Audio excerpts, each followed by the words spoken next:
With recent breakthroughs, research is showing that neuroscience offers this key to highly effective learning for all children.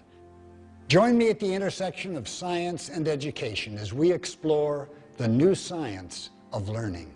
I put the cake under another big ball. Language is a pervasive aspect of development, from interaction with family and peers to even how we talk to ourselves. Not only is it the conduit of information among humans, it's also the foundation of most learning.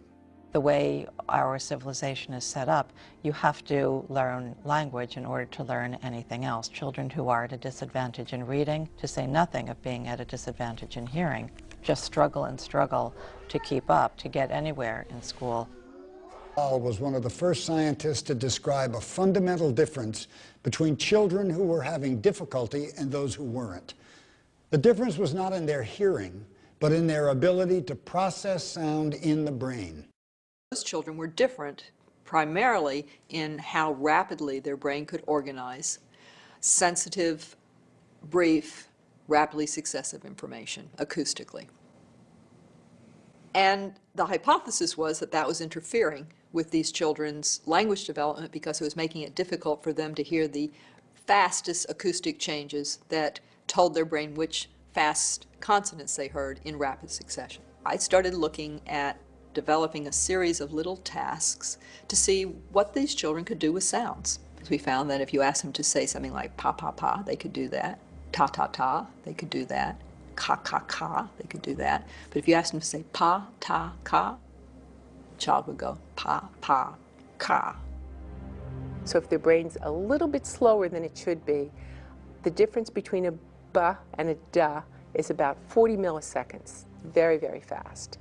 And if the baby's not able to interpret that coming in, they have to use repetition and they have to use context to figure out what the sound is, and that slows them down and it makes them less efficient processors. And it turns out that many of the children who suffer from dyslexia, their auditory neurons literally cannot pick up these very, very fast sounds. It would be as if, you know, there were a flash of light, but it was too brief to register. Dr. Talal attempted to solve this problem by artificially elongating a brief auditory flash using computer-synthesized speech.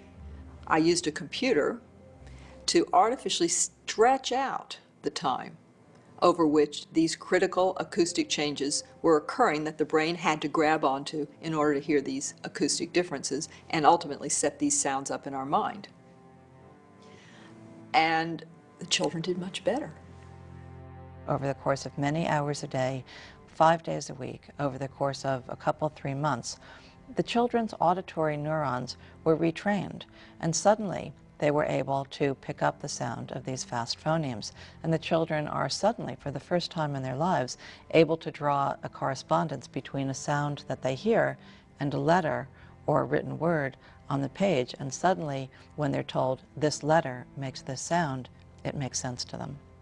The meaning of each word is derived from the phonemes. For instance, the words pat, cat, and hat all have different phonemes at the beginning, which change the meaning of the word. English, for example, has 26 letters, yet it has 44 phonemes. If you can bring children up to speed in terms of their very, very basic language abilities, and that would be just hearing correctly, then you can make huge strides in their other cognitive abilities.